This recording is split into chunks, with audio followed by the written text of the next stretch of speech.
There we go. Here we go, and welcome to the Thinky Man's Pro Wrestling Podcast. I am one of the hosts. My name is Rusty, and I am here today with two of the co-hosts, because there are only two other co-hosts. So I am G. I'm here. What's up, guys? Rob's here. How's it going? Yeah, It is going. It's always that, I like to call it the morning rocky start. Starting off with, how's your guys' week? Oh, good, man. I just had court this morning, so I rocked and roll, and my defendant didn't show up yet again, so it's fun with that. I'm doing this, Zoom call for court in Chicago, so fun stuff.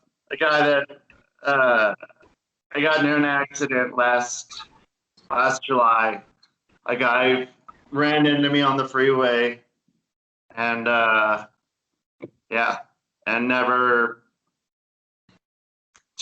never got a hold of his insurance. Like his insurance, he couldn't get a hold of him, so it's like insurance dropped him. So I never got the money for getting in the accident to fix my car. So Yeah, you got to go and chase after this dude. So that's what happened, because I've just been partying out, talking about going down to maybe going to Skinwalker Ranch at some point here. Now that I'm in Utah, and nice. Check shit out. How about you guys? How are you guys this week going? Hot. I can't complain. It's not hot here. I'd take half of the temperature you got. We could just split the difference. It was like 47 or 49 last night. Whoa. All right, we can just cut him off for the show right now. He's all just over there just flaunting his weather. I will be miserable this weekend. 105 at least for 3 days. I'm not a guy for heat, and this is not going to be good, but it's, it'll be all right. Get some popsicles, get some frozen Gatorades going, frozen water. We'll be good to go.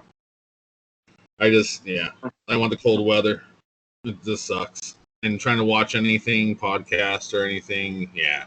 But they're opening up the pool right behind my window here, it looks like. So hopefully, I'm crossing my fingers that it gets open this weekend, even though I don't know how safe it's going to be, because everybody in this apartment complex is going to go running to the pool. The heat, everything, but I open this window, you see the pool. It's nice. It's fantastic. So can you jump? What's that? Can you jump from it? Your apartment? You can. You just won't make it. You can jump from anywhere over here if you'd like. You just won't make it. And I'm done. This is probably one of the reasons why I'm dealing with this right now, is because I did some pool jumping back in my days and did the shallow end a couple times. And yeah. Well, let's hopefully we get through this heat storm. Yeah. Oh, this is the thing too. We're the hottest place in the country, I think, this weekend. Hotter than Texas or Florida, places of California. It's this little heat bubble that's coming in. I don't know. You guys watch Hell in the Cell? I watched bits and pieces of it. It was definitely a hell in the cell. I don't understand. Why wasn't the Rhea Ripley Charlotte Flair match? That was not in the cell, right? No, it wasn't in the cell. Why?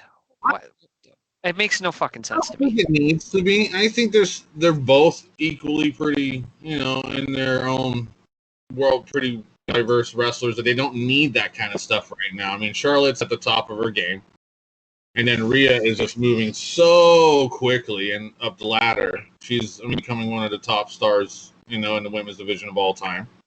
So I don't think they need the gimmicks. And we'll get into that a little bit later. I mean, there's a lot of gimmicks going around. There's rumors going around that they're bringing in more gimmicks. And I know that attracts some people, but we'll get into it a little bit later. But Yeah, who showed me the kicks? Who showed me the kick? Was it you, Rusty? I showed you. That was me. Yeah, I sent you the. So we were talking, and the way I watch these shows is that I get a full house, and I work and I get distracted, so I'll watch the matches. And what attracts me more is when the commentators are getting hyped up. So I'll look up, and the match looks pretty good to me. And then you show me that, and those kicks are like the Dark Order punches all over again. Which match was this? The Rhea Ripley, Charlotte Flair match. There's a part where Rhea Ripley's down on the ground and Charlotte's behind her, and she does this kick, and she's got to be at least 3-4 feet away from her when she kicks. I would say somewhere in there. Oh, easy. Yeah, it was probably one of the furthest away I've ever seen in any sort of match, and called as actually making contact. Not like, oh, she was trying to get her, but it wasn't too close. This was like Rhea Ripley reacted and sold it, and man, I don't know. You blame it on the camera guy. What? I said you could blame it on the production there. The wrong spot. Yeah. If they ain't right, it might look like she gets kicked in the head.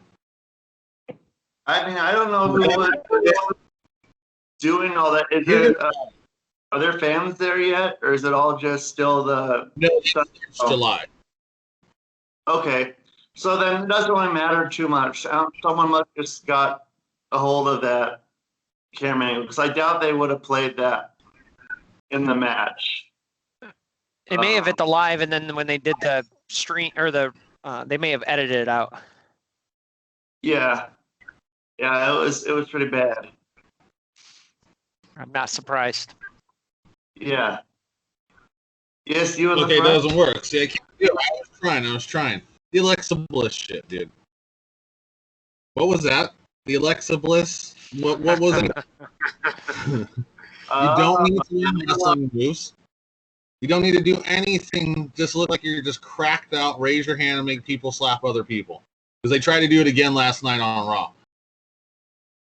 And what happened? Reginald, their valet. So Alexa Bliss is up on the top turnbuckle once again, trying to raise her hand up and have Reginald hit Nia or whatever. But then I think someone jumped outside or did the suicide dive or whatever you want to call it these days. This Sube's, I don't even know what you want to call it, but yeah. Yeah, that was it makes all the one match that was good, I guess, now, which was the KO and Zayn match. It sucks for those guys because the show is tainted with the football 100-yard kicks away and then the possessed little blonde making people slap each other. I watched the movie. It's terrible. I don't know. I didn't get and then everyone about the cage still being red. The what? The cage, it's still red. Well, so no, everyone's still pissed. I want to go back to the Bliss thing. Why is it okay for Taker to sit up to an urn, but it's not okay for Bliss to do these things with their hands and stuff like that? I'm asking, what's wrong with it? The time. I think it's the time. For me, anyway, it's the timing on it. Aiming that kind of thing towards kids, if that's what they're doing, because that's the only people that's going to believe that. I mean, none of us can. We want the more believable stone cold scenarios. Let's fill up a car full of cement, and then they're wanting to aim things towards kids, but possessing a little blonde lady to make others slap each other or whatever. That's not wrestling. You're not really promoting wrestling. Yeah. So Undertaker, at least he was down on the ground on the mat getting up to do more moves. This chick's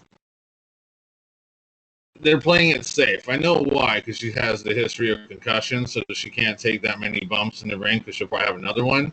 So now they're having her do this gimmick. That's how I'm taking it. But I would love to have this gimmick that she has. Yeah. I'd be all about it. I would be like, dude, I never have to fucking bump, and all I have to do is lift the fucking arm after a bunch of makeup and shit. And that's my whole thing. That's all I have to do, and I get this fucking sweet ass paycheck, and I'm stoked. I'm set. I'm over as fucking Rover, man. It's a crock of shit. Like it's like Orange Cassidy to me. It's crock of shit. Like you're in wrestling. That's over. That's over right now. So if it's over, why would they not? That's all it's over now is entertainment. It's not the wrestlers actually wrestling anymore, putting in that hard work and time that's getting over. No one cares about the moves. And everybody wants to see all the theatricals and stuff like that. And I don't know. It's garbage to me. I mean, it can only go so far compared to actual wrestling in the ring. Well, I mean, besides, because I did say he is the one-off because, I mean, look what else there was. I mean, the garbage guy from that time, the hockey player, what else was there during that time? We had some horrible gimmicks. Oh, the half man, half bull. I mean, who was believing that crap? That's a mythical fucking thing right there. It's like, I don't know, voodoo and all that. Yeah, Papa Shango feel to it. Viete? That's how it's coming off as the voodoo Papa Shango. Because remember the stuff that came down from Warrior's face? From Now she's kind of like doing the voodoo doll thing with her hand, and she's just not having the doll in her hand. She's making the wrestlers themselves start moving, you know? Now she can make wrestlers turn on wrestlers, I guess. Is that what's going to happen? Break up tag teams? It's horrible. I know you guys, I think it's horrible. It's only going to go so far until something horrible happens that's embarrassing with it, kind of like Charlotte's kicks to Ripley. It's just going to look horrible. I mean, you were very against the dick flip. Am I right on that? Yeah. Like, you hated the dick flip. That is one thing you cannot compare to any of this, is the dick flip. Really? Yeah, put the dick flip in there, man. Like, the dick flip is in the same category as doing this or the Orange Cassidy kicks. Yeah, the shit kicks. No, I don't know, man. I get putting the entertainment into it because that's what's going to attract you. Every match can't be wrestling, but this is just silly. Are we just out of ideas for wrestling at this point? So I was okay with it until last night when we had the Nikki Cross superhero experience. Oh, what do you guys think about that? And then they just put her with Alexa, and I'm like, why? That part got me. Because they're friends, I guess. Yeah, I get it. And they work well together, and I just don't. I don't understand. Look how they are now compared to how they were when they were a tag team. What, a year ago, year and a half ago? But it's not a tag team Money in the Bank qualifier match. So last night they wrestled for qualifying into the Money in the Bank women's match, but they do it as a tag team. But they let the men play one-on-one, and then they come back next week with the three men who lost are going to wrestle again next week. So they want parity, they want equality, and then they do this to the women. That part made no sense to me. Well, that's what I talked about a few weeks ago when we're all on as the politics in wrestling now really playing a role to. It's kind of like the Vince tells everybody grab the brass ring, but they're inside a box and they can't grab the brass ring because they have parameters. You know, when it was the Attitude Era, you could go out and have colorful language, hit each other in the head with chairs, bleed, drink beer. That's, it's wrong. It's not normal for people to do so. It attracts people. This doesn't attract people to me. You turn it on, you got the new fan. The new fan's going to turn around and go, what is this crap? I thought this was wrestling. That's how I look at it. But how many people would have turned the shit off when they heard it when we were kids and they saw Undertaker fucking, having all the shit come out of him, and someone would be like, yeah, right, come on, like, the Undertaker's gonna do that. I mean, the only Yeah.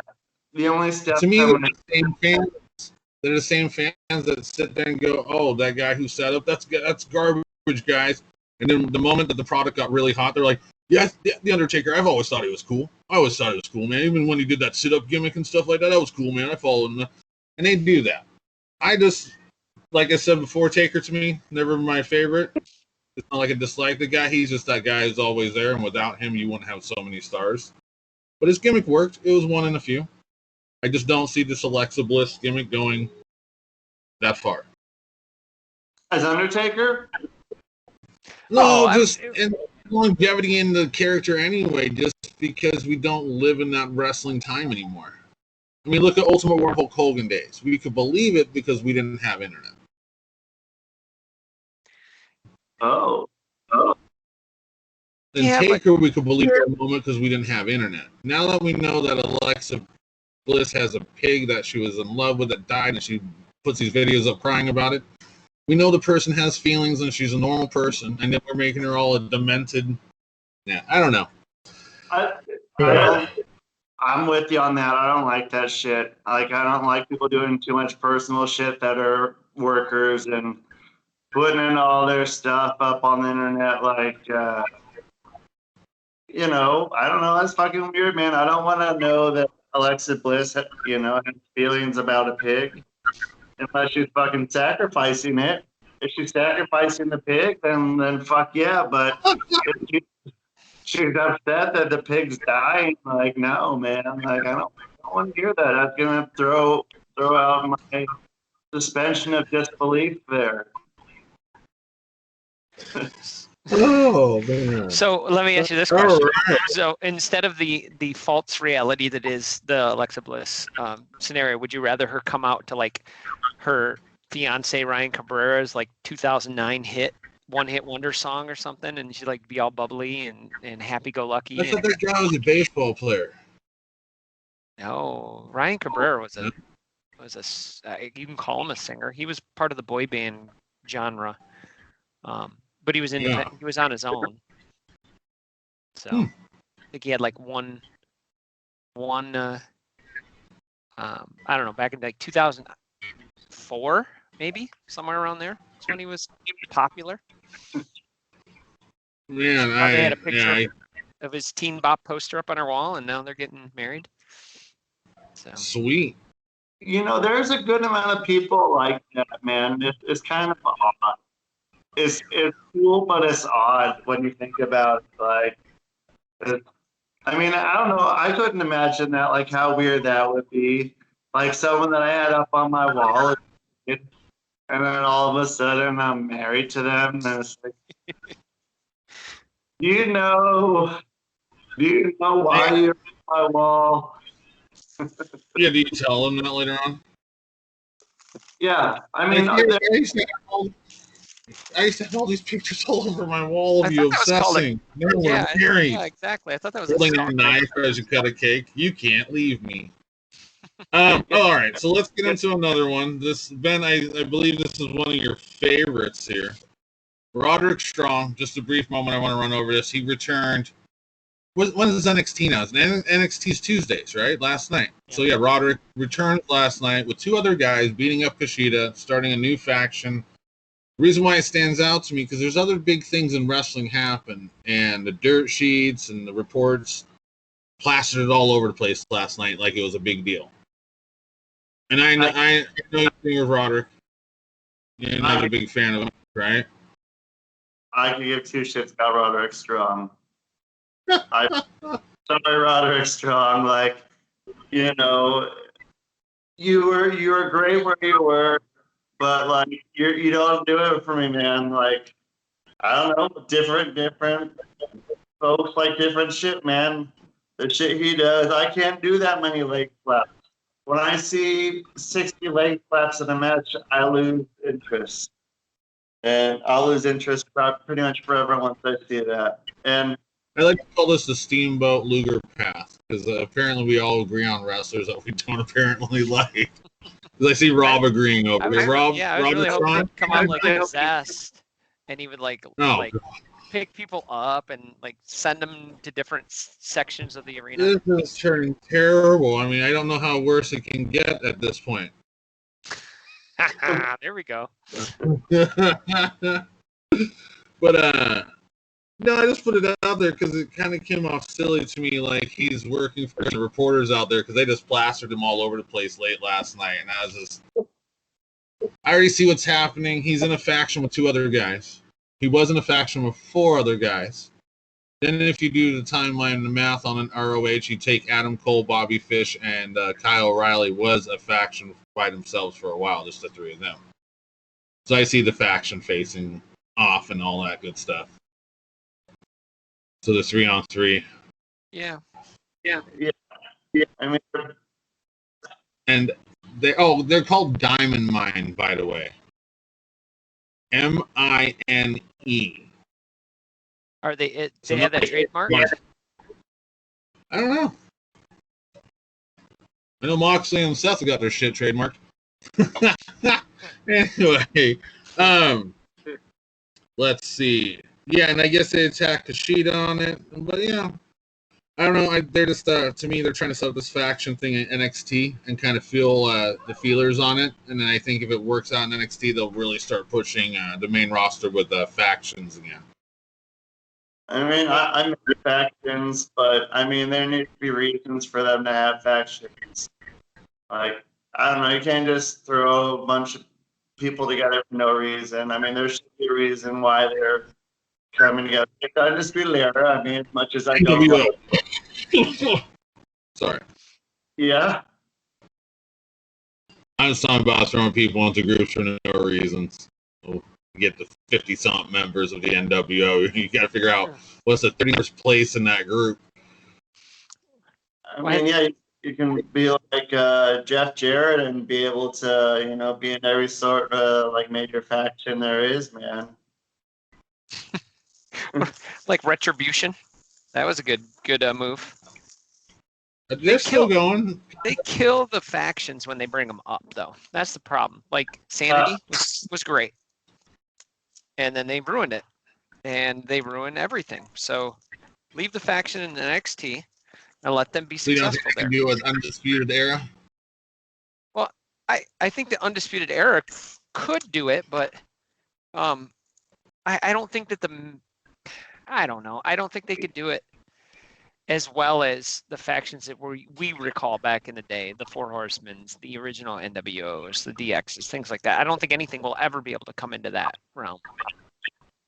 Oh, no. That's like asking for a Stone Cold and a Rock again. Right. Even though Roman's in the Rock way, because I see him following those footsteps and doing the movies. But,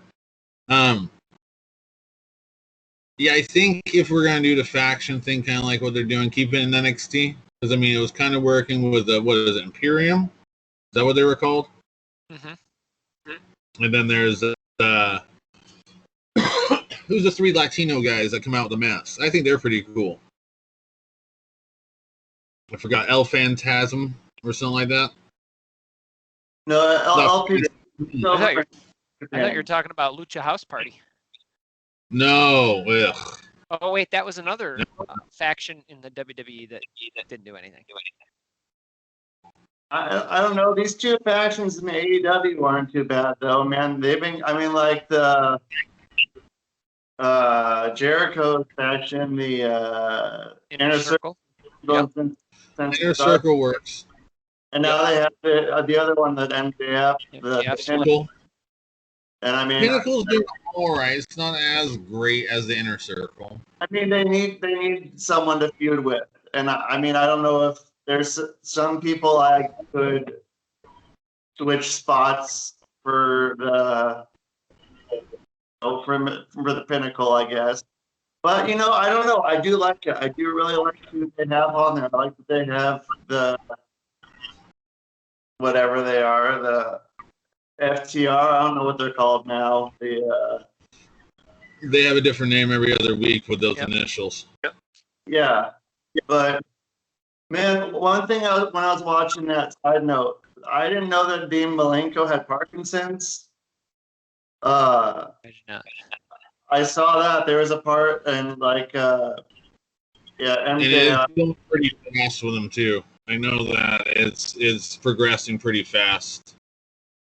Dude, I mean that's fucking hard, man.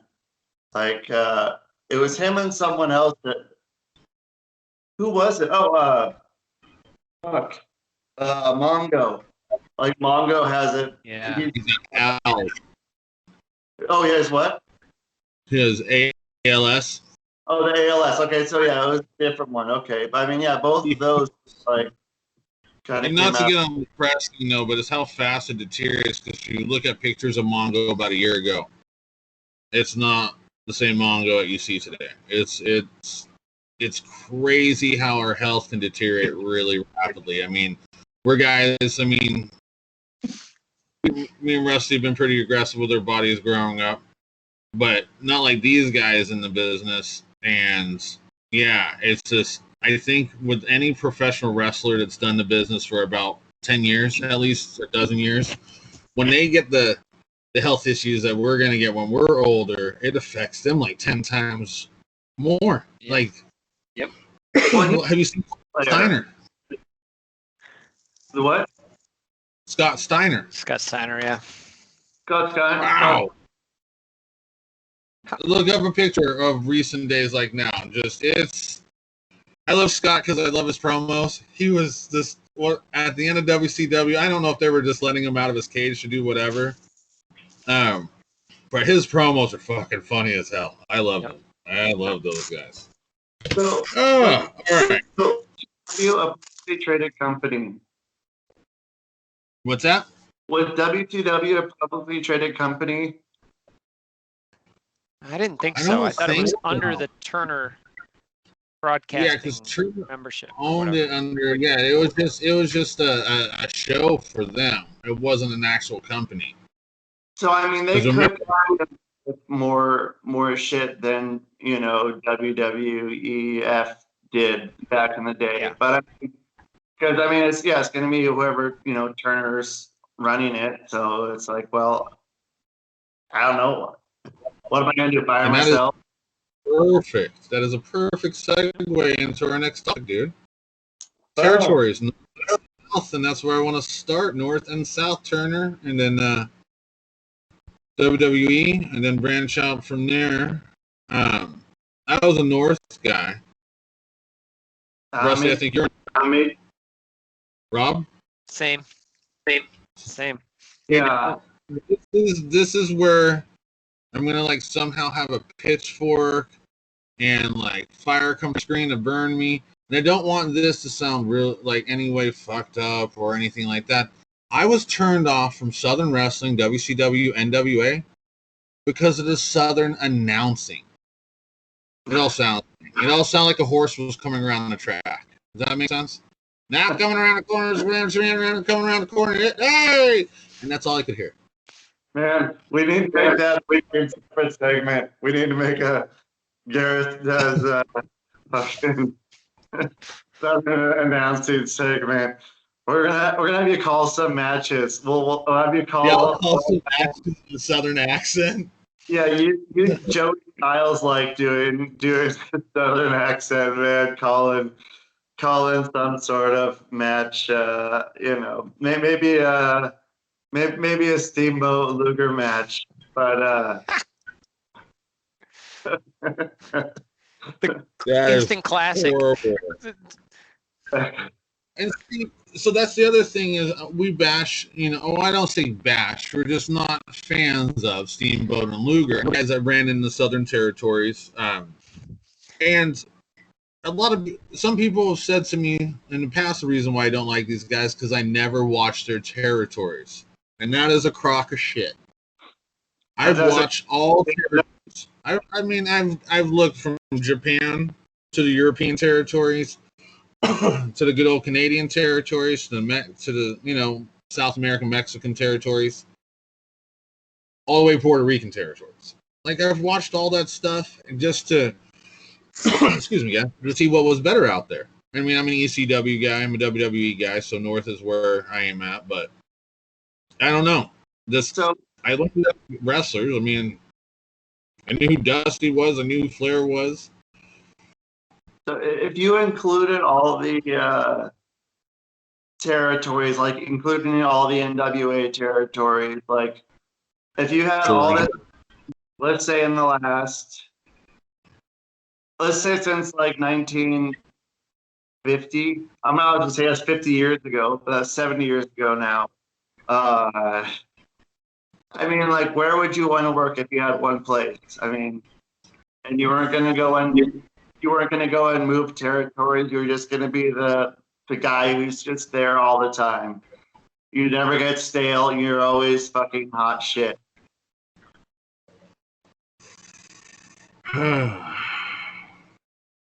That's a hard one. That's a hard one. Just because, I mean, I'm a fan of different territories for different reasons. Yeah, what's the pay? Oh, there you go. That's a good part. Not an option. That's what matters, the money. If you're the hot shit of the territory, you're going to be getting top of whoever it is. So, I mean, you're making more than most guys will be making in other territories, for the most part. I would say Crockett. Crockett? Yeah. I'm going to say TNA when they were at Universal. Yeah. I mean, because I just love to live there, and then I could just go to work every day, be in the same spot, you know, in front of an audience that's... Six-sided or four-sided? What's that? Six-sided ring or four-sided ring? You know, the difference on injuries. It doesn't matter. It doesn't matter to me. I'm not a rope runner, so, you know, I do some flips. That's about it. I do Hawaii. I just stay in the Hawaiian territory, be the fucking, you know, Howley or whatever you want to call me, whatever the term is for the, whatever, the non-local guy coming in and just be there and just, opening act. Yeah, the opening act, do my match, and then go, like, you know, if you do the 7 days a week, twice Sundays, I mean, during the day, you go out, you're on the beach all day, and then you work your match, you go home, and you eat some pork or some shit or some spam, and you fucking chill out with your people, your family, or whatever it is. And I mean, I would totally just have one territory I could stay in one spot. And are you saying this at your age now, or are you saying this like back in the day if you were like in your 20s? You sound like you want to speed up and then go home and rest with the family and not be on the road life. And well, who would be that wrestler? Even in my 20s, I would probably say the same thing. I mean, I think if you like, you go and go one place, but I mean, and you'd have people come in every so often, but I mean, there's no, and the loops wouldn't be that bad either. You wouldn't be on the road all the time. I mean, there's only so far to go around the island and maybe go fly over a little puddle jumper to some other island. But I mean, I think that'd be an all right spot. I mean, you don't like doing you know, AWA one or what was it called up in All-Star Wrestling up in Vancouver, or even like the Northwest one. Like, you're gonna be in the car all the time. You're not gonna have time to chill out. I mean, in the car is where you learn everything, but I mean, I don't know. And the good thing too, I guess, is you were just there too. You weren't there to. Nope. I mean, you pay your dues at first, but you're just on the road. You do your thing and you're out of there. Like, I don't know, man. That was my question for the week. I think that'd be because I mean, ideally, if I wanted to like stay in a spot just to be able to work a lot of people, I'd pick somewhere like somewhere on the east, either sort of like what you were saying with like Crockett or even the Universal down there. I mean, you're going to get everyone coming through a lot more often. Yeah. I mean, with the paid thing on it too. I mean, if you're going to be a top guy, you'll be like Flair status, Dusty status down there, so you're going to be making good money. I mean, but did you robes? Did you ever see one of those schedules of the NWA champion of their like? I mean, dude, that shit was ridiculous. Like, you'd be doing a show down in Tampa like 1:30, and you would be on the show. You'd be the main event, so you'd be on by like 3:30, 4 o'clock. Then you had to get out of there, run. Most of the time, they'd helicopter you, but they would have to get you to the airport with a police escort. As soon as you landed, you're running into another car, getting a police escort to another show, and you got to be there by 7:30. Which is like a half hour, and you're still in your like regular ring attire, still got your boots on and everything. Dude, that's crazy. Sounds fun though. I don't know. Yeah, I mean that'd be pretty cool, but just to be for a little taking a toll for sure. Oh, just the traveling hours and just because stress too. I mean, what happens if you don't make the show and you're the top person? You let so many people down, and next time these people see you, they're like, "You motherfucker, you fucking stood us up, da-da-da." And they don't realize it's the helicopter didn't fucking get up off the ground or anything, but they blame you because they don't care about the pilot. They don't give a shit. Right. I don't think that. Well, I don't know, but if they're a heel champion, I mean, Flair was a heel champion for a while, and him not making it, there's always an excuse you can do. You can be the, I don't want to show up. I don't want to come to your shitty town. That's always, or I don't want to fight this guy tonight. He has me when I'm not at my best, and I'm not going to let him do that. But if you're the baby, I mean, they're going to want you. They're going to want you there. You better fucking get there. You don't want to end up seeing. I mean, the main will be a 2 out of 3 6-man or 2 out of 3 fall 6-man match, and it'll go an hour if the main event. Which is my question: double show. What happens if you get hurt at the first show? Can't make the next show. Then you do a match and have it be a quick DQ.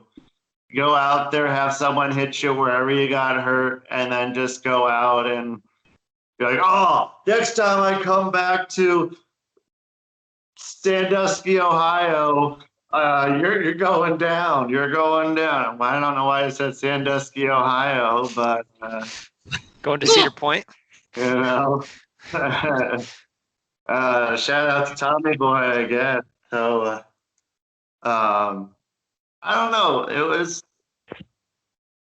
It'd be real tough. And it would kill you. I mean, and Flair, I mean, it was that in the gym and the bar and maybe sleeping sometimes. He's kind of that thing like Vince. Like, I don't think he sleeps more than an hour or 2 a day. He's just like, I could not picture Ric Flair asleep or Vince McMahon asleep until they're like dead, or when Flair was in his coma. Like, you're not gonna see him like that any other time. You couldn't like walk into a hotel room. He'd be awake. He would be awake. Both of them. Or else if they're sleeping standing up in the coffin. Yeah. What about Puerto Rico territory? Well, minus the fucking shanking in the shower, I think it would be a great spot. Well, that's my question about it, is that it's got so much death and nastiness around it. It's been going for so long. Why do people still go there? It's shady. I mean, it's the same dude running it too. I mean, what's his name? Not imposter number 1, or is it imposter number 1 or enforcer number 1 or something? Whatever his name was. Jose Gonzalez. Yes. I think he's still like running the show. I can't remember the Colognes, or the Colognes, whatever you are. Colin Powell. Yeah. Sorry, fucking. I'm so happy. Yeah, that's a shitty name, Colin. But I mean, like the Colognes, man, like Carlos and Carlito. Yeah, Carlito and Primo. And Primo, like they're probably still down there, and they just get those paychecks, hang out on the beach. I like both of those guys. I thought they got buried as soon as the Usos came in. Like they were the new team. Like I don't know, and that's what out as the Click now. Or the new Click. Yeah. Yeah. Well, I mean, aren't they Islanders too? So it's the Pacific Islanders. Yeah, but it's the Savio Vega kind of Islander. Those guys. It's like Santana Ortiz Island like guys. You know, like that's how I click those guys together. And then you got your Roman Reigns, Yokos, and Rocks over on the other side. And in my personal opinion, I mean, and I'll say this. I've gotten into a couple of communication issues with some Islanders before. The fucking heads are hard. And Islanders, I'll tell you that. I've had words with a Puerto Rican person before. I did not want it to escalate to an altercation. So I'll put it this way. Both of those guys, if you put them in the ring, that match can probably go forever. You take a guy like Haku, and then who would be a crazy Puerto Rican guy back in the day at the same time as Haku? But I'm just saying, you put them in the ring, that match is going to be bloody, a lot of headbutting. Dude, it's going to be great. I just want to fill in the fans here. Rob did have to jump off. He does help run one side of Threadheads as a business that we run together, and he's out packing a bunch of stuff today and had to make a mail run, I'm assuming so. So he might be back with us before the end of the show. If not, he'll be back with us next week. But yeah, no, back to what we're talking about. Puerto Rican wrestling, nothing I've ever heard come out of it has ever been good. Like, you don't hear, like, you hear WWE charity donations and TNA and maybe ROH done some good stuff here and there when they're not trying to hire Chimos. But, yeah, Puerto Rican wrestling scares me, man. And but it's up my alley because it's so violent of wrestling. I'm not talking about Gage wrestling, who I will sit there and give props to, dude. Right, so a couple shows ago, I won't say shit on him, but the wrestling that Nick Gage does is not our type of wrestling. Right? And now I'm not saying this because Matt Cordona's over there, and we know Matt. But Nick Gage is starting to branch out a little bit and not do so much weapon shit in his matches. He's actually doing moves. He's not trying to fast pace himself to get you fucked up and slash you real quick. Like, he's building now stories in his matches. It's a little different. I saw one and I was like, I didn't even know it was Nick Gage at first. I thought it was just some guys in jorts just fucking wrestling. And I was like, what is this, like ECW wannabes? And I was like, oh, well, it's Nick Gage. But no, it's different. So I don't know. Maybe he's just done so much shit he can't do it anymore. So now he's trying some wrestling moves. He's working backwards. It's the way to go, I think, these days. Start with an incident stabbing a young teenager, and then you work your way back to a fucking just a wrestling hold for fucking 5 minutes in the middle of the ring. Yeah, man. Yeah. Sounds all right. Sounds like an all right way to do it, man. Because now we do elbow drops into 450s, 5 times, 16 false finishes. Gimmick. Yeah. I think my hardcore stuff is probably, I don't know, it's not behind me. It probably is. I mean, I don't know if I'm ready to get hit by all kinds of a bunch of shit and get busted open and all. Terry Funk's immortal, man. Well, dude, Terry. I ain't no Terry Funk, dude. Terry Funk is an anomaly to the fucking world, man. Like, I don't know how that guy is still functioning. He's He's a one of a kind guy, man. Like no one else is gonna be Terry Funk. Who else is gonna be in their 70s? I mean, like, well, I mean, we can go the Mae Young Moolah, but they weren't doing full matches and stuff of that nature. Oh. Terry Funk wasn't showing off his tits. I mean, he does. He goes shirtless sometimes, probably. I bet. So hold the thought, Terry Funk and Territories for like a split second, because right as you said that, as I'm getting ready for the show this morning, Yeah, I'm looking at action figures, and there's Jungle Boy and Luchasaurus. So you got the boy and his dinosaur, and out of nowhere, because I got a god awful imagination, and I fuck around with wrestling figures and toys all the time. I thought back to Mark Henry and Mae Young.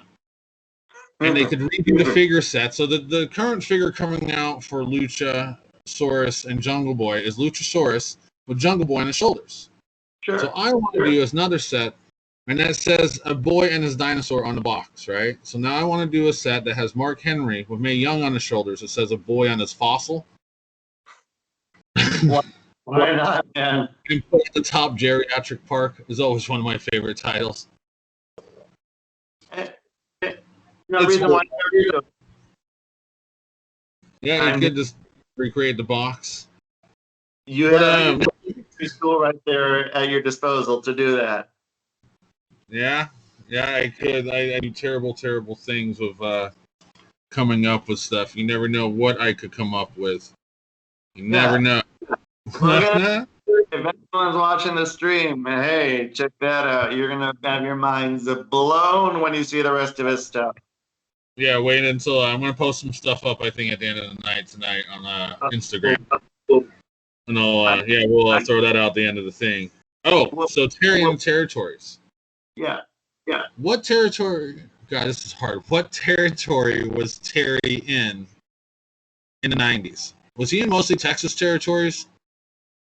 In like Western Texas? I mean, the territories were just about done in the fucking 90s. I mean, like.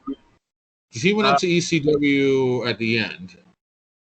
Or in the middle. Yeah. No, he was there like in the beginning at least. Because they did that before he came back into the WWF and did the Chainsaw Charlie and that shit. And that was like 98 maybe. And he was already doing. So I mean, yeah, mid 90s he was doing ECW, but I mean, I assume he was just at the Funk Ranch most of the time and taking bookings when he felt like it. I don't know if he was doing, a couple matches a weekend, if he was doing that, or if he just wanted to hang out with this sick horse. I mean, Japan territory. Speaking of Terry Funk, what do I think of Japan territory?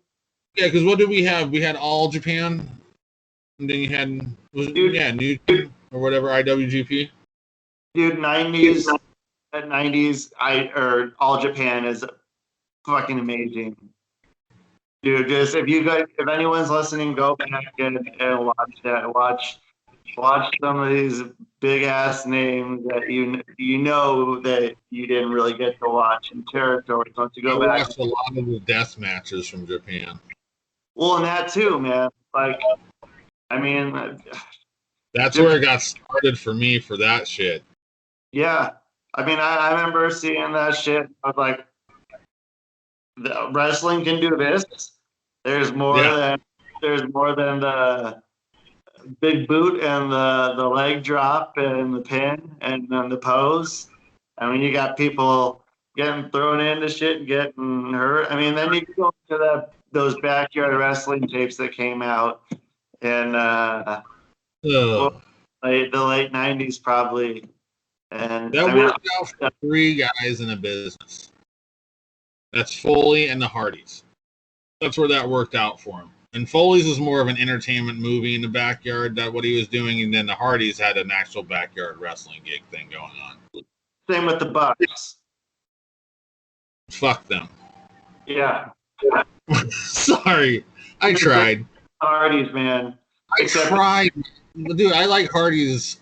Like I'm not a huge fan, but They do their things. They're part of one of my favorite matches of all time, Young Bucks or not. Well, you know, but like you hated Broken Matt Hardy. That was another one where it was like the dick flip. The Broken Matt Hardy you did not like. That was a big no. I was way into it. I thought those matches were the orange Cassidy thing, the dick flipping thing. I look at the dick flipping thing because now we can bounce back to a couple guys I was talking to. Dude, Ric Flair. He did a couple times the testicle grab, dude, when he had to. Like, I think in his older years, man. And look how that worked out. He didn't. His opponent was not flipping him out of the fucking move or anything, dude. They were in pain. I think Foley even did it. Foley's grabbing back in the day. He was grabbing other people's nuts. People weren't grabbing his nuts or his dick. Though, but his opponent wasn't flipping him over because it hurt. It would have been the other way. It would have been Flair getting flipped over because this guy's penis was so strong. Well, that's what I'm saying. But it didn't work that way back in the day, and now somehow it's worked out to you grab some guy's dick and he can flip you over. Well, and I just realized this podcast has gone to, and we're talking about flipping each other over with each other's dicks. This is where wrestling has got to, man. This is we can't sit there anymore and be like, dude, did you see that match of Haku and Andre the other night? Dude, it was so sick. It was like 17 headbutts and they didn't go down. It was great. Chair shots came after that, still didn't go down. Dude, they're like superheroes. Now, right, dude, did you see that shit the other night? Yeah. You saw that too then, right? The guy who grabbed the other guy's dick and then he flipped him over? Yeah. That's not the same conversation, man. No, that's not. It's far from the same conversation. That's I mean, did Andre and Haku ever get to face off? And I mean, I think they had a brief match, maybe on the main event or something like that. After they broke up, the Colossal Connection with Heenan and shit. Yeah, and then I don't know. Because Andre was on his way out at that point. He was in a lot of pain, man. Yeah. If you would have had Andre in the 70s against the Haku of either the 80s or 90s, that could have been a killer matchup. Those headbutts like you're saying, the headbutts to each other. I mean, some of those are bound to connect, and I don't know what would happen. The sound, the I don't know if you can hear that. That's not. There we go. There wouldn't be when they hit. You have the leg. You see Andre slap his thigh. Yeah. Dude, I would laugh my fucking ass off if I saw that.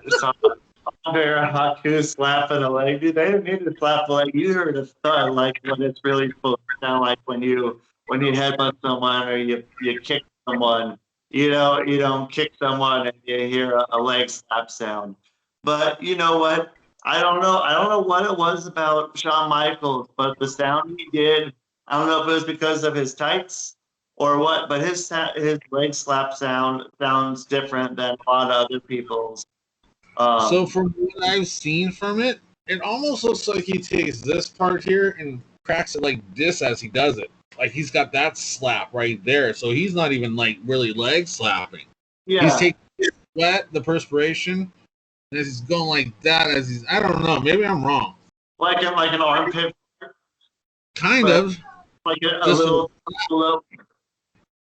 I wonder if that is, because it's so different than anyone else's, because when he hits someone, it sounds more like you're getting kicked in the face rather than getting a slap across the face. Yeah. That you get now when people kick someone. Well, let's bounce back. So Bliss can do that for you now. It's no leg slapping. Now it's possession slapping. So this is how fucking bad that this is kind of like, this is way off topic. I was talking to my wife about this. You're talking about taking BLM. They aimed really high to get rid of police, but they were originally wanting to defund the police, right? So they get rid of the police. They got the police defunded in some states, especially here. So what I'm saying is, we just heard about all this knee slapping. Supposedly Vince hates that crap. It's not cool, or whatever. But we take it to the next extreme to get it over and make sure it's okay to get into the wrestling system here by going to the extreme of having someone raise their hand and fake slap the other. Like, that's where we're at now. So if we bounce back to leg slapping, well, it's not as bad as Alexa Bliss making you slap yourself. So the acceptance thing that we're doing now in wrestling, that's what I'm saying it's going to go. It's the shooting over what you want. Like, if I was doing a match, like, and I wanted to go and be at a Veterans Hall, and it being Veterans Day, and pulling out an American flag and start dry humping it on the ground.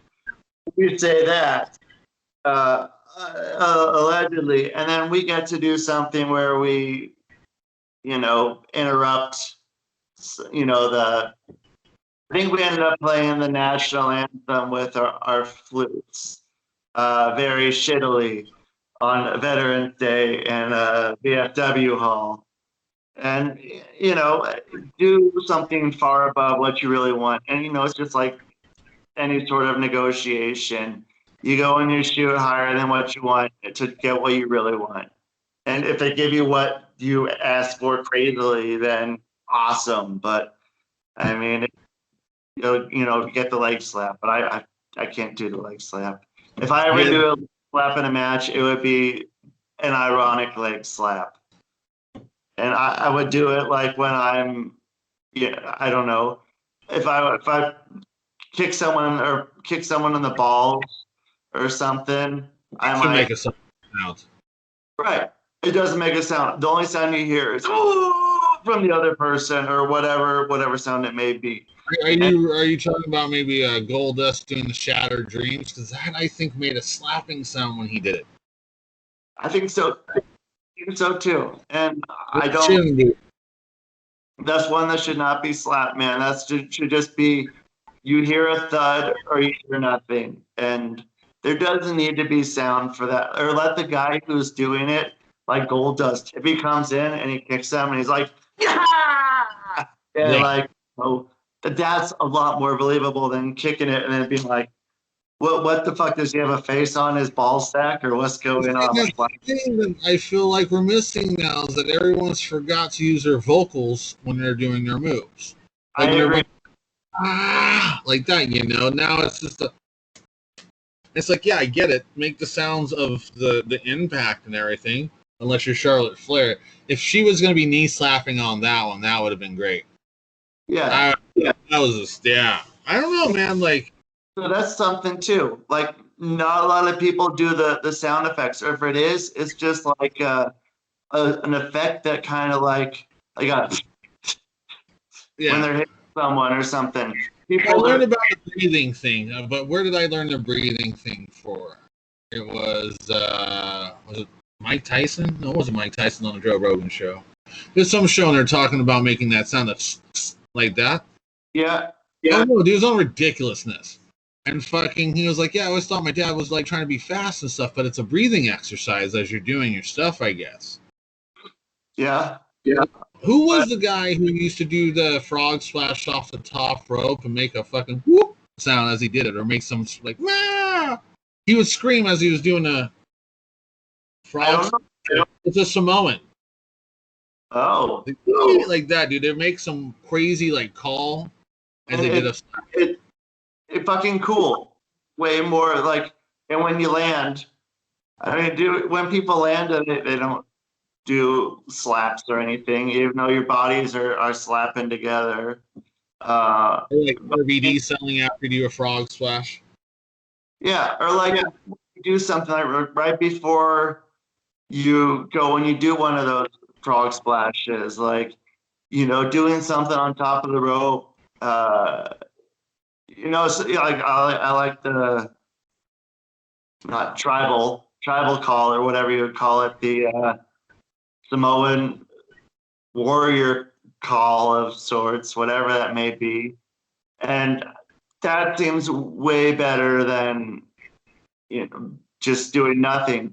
Or when you're hitting someone like fuck you, and it just like people don't really do that. It's all just the slap, like, and it pisses me off. It's like people don't know what the sound is that happens. Like those people, I want to fucking really kick them in the face, like fucking kick them in the face so they know what it's like, and they'd be like, "Oh shit! It doesn't sound like me getting slapped in the face. It sounds like a thud." A fucking thud. There's not much noise, but if you go in there to kick someone, you're going, "Ah!" That's.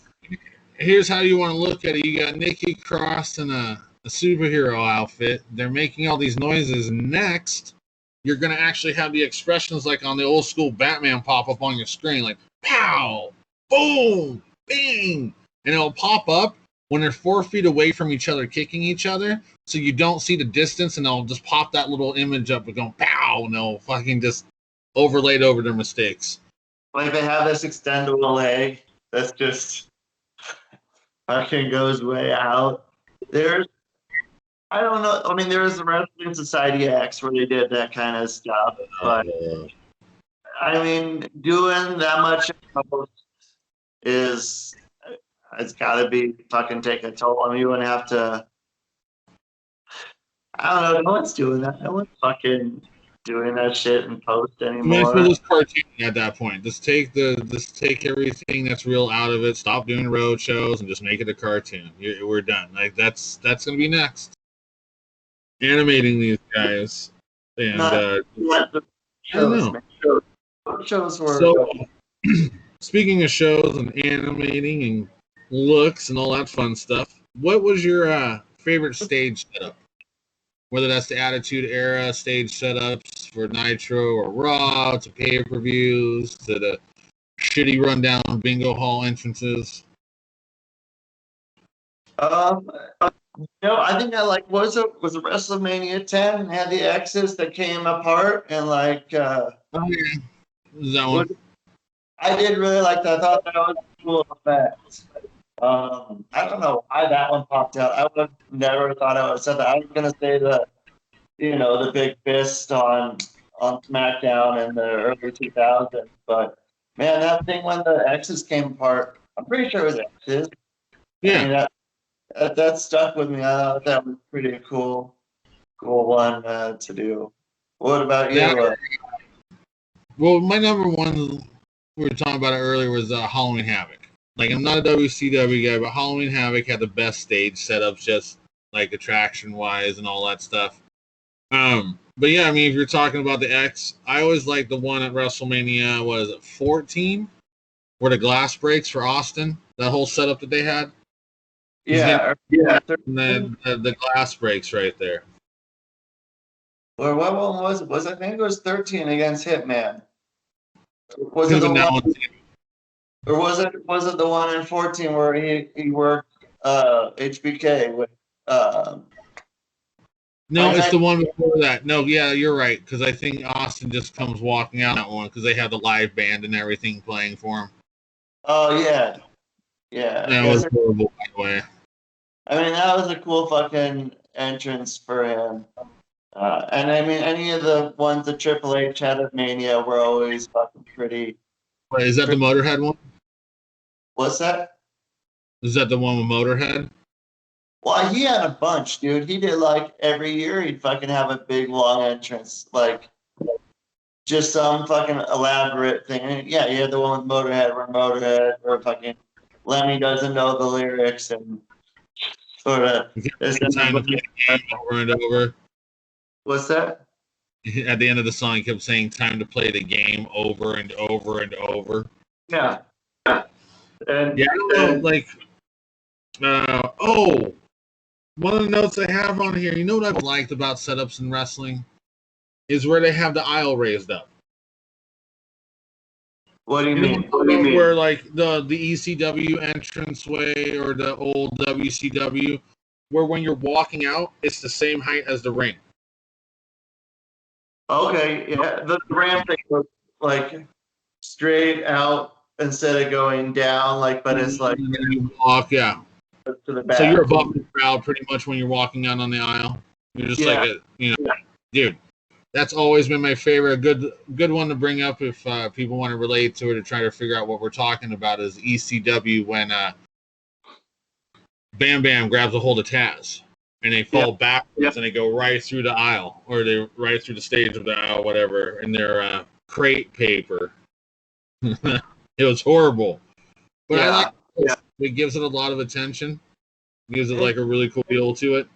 You're above the fans as well too going in.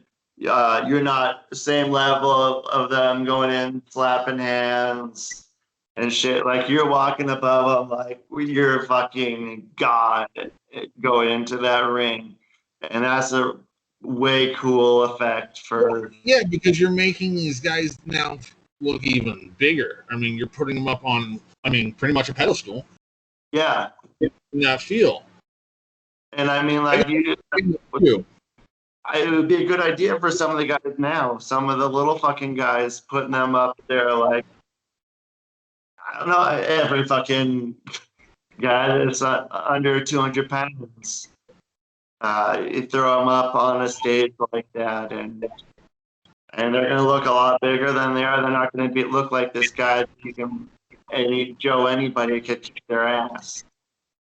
Which kind of there was a that switch around the HBK Hitman kind of era where you have the smaller guys where it's like I might be able to fucking whip that guy's ass. But then you get, a lot smaller guys still. But yeah, having them up on that, I think is a really cool fucking idea. I'd say bring that back.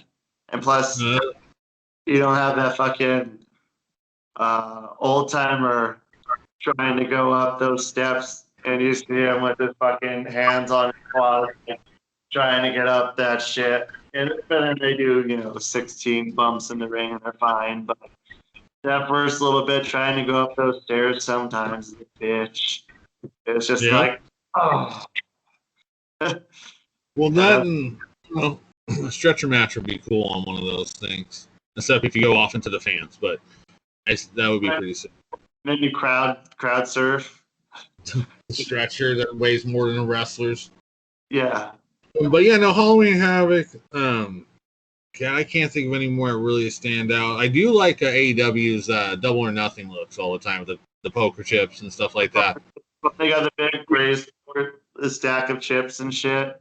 Yeah, that's always pretty cool because you always know someone's jumping off that motherfucker. So, like, that's the thing. When you walk into setups like that, and this is where Hell in a Cell's kind of lost its feel to it.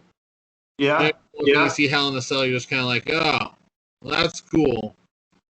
But everything's kind of already been done.